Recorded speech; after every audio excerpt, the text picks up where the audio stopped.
it's Haley, and today I'm going to be doing a spoiler-free review for The Dream Thieves by Maggie Stiefvater. So this is the second book in the Raven Cycle Quartet, so if you haven't read the first book, The Raven Boys, then this review will be a little bit spoilery for you, but as long as you have read this first book, then you will be fine. You don't have to have read this book, because I'm not going to be spoiling anything in this book.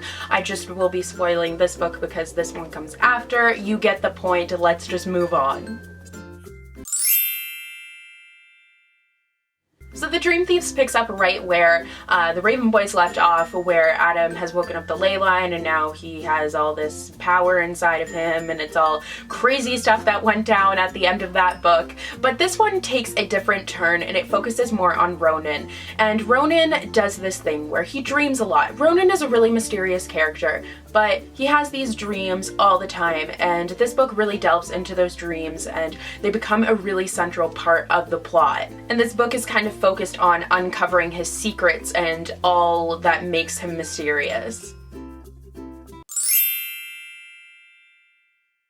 The writing of this book was much like The Raven Boys. It was absolutely fabulous and beautiful. I just think that Maggie Stiefvater has a way with words that is incredible. She uses all of these big words that I've never even heard of before, so I learned like a whole new vocabulary reading her books, but I really love it. I find her books to be really atmospheric, and just the writing is really powerful, and I think it really fits the story, which I love. The characters are what really make this book, though. Gansey is obviously a character that you absolutely love. He reminds me so much of Gatsby. I just can't even handle it. I really love him, though. I find him to be, he has this kind of parental thing going on where he just wants to make sure everyone is okay and protect his three friends, and I think it makes him a really interesting character. And his relationship with Blue is also super interesting because you see the two of them interact and there's kind of a bunch of odds against them, but there's like, it's so obvious that they want to be together but they can't, and it's just really heartbreaking, but I think it really shows them as characters.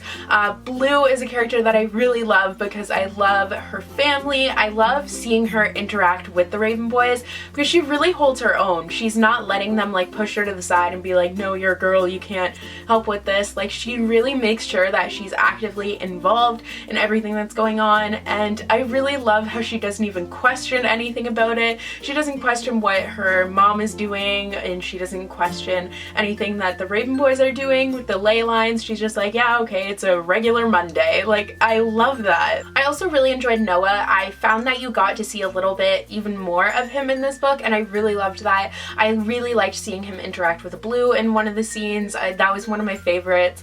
I just really love him. He's just so lovable, and his whole storyline just makes me really sad, but I really love him. Adam is probably my least favorite of the Raven Boys, to be honest. It's not that I hate him, I'm just not a huge fan of him.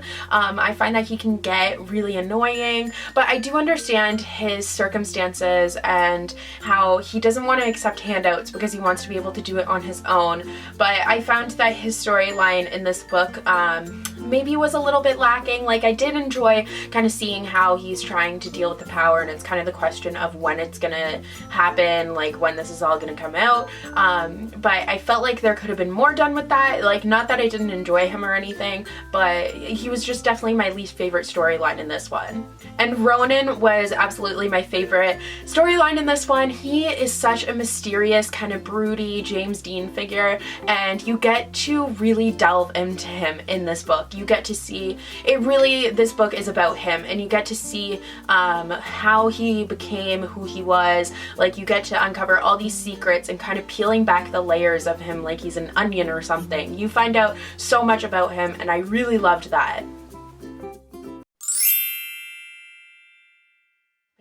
The plot of this book was pretty fast-paced. These books do tend to lag a little bit, but I did find it to be a good pacing, and I did really enjoy what was happening. I liked uncovering all these secrets and finding out all these things. I liked seeing all the relationships develop. I do wish there was a little bit more with the ley lines and stuff, but I'm sure that'll happen more in the other books because I feel like it's all going to come together nicely. So overall, I gave this book a 5 out of 5 stars. I really loved it, and I honestly cannot wait to continue with the story. So that's going to be all for today's review. I hope you guys enjoyed. Let me know if you have read this book, your thoughts on it, and I will see you in the next video. Bye!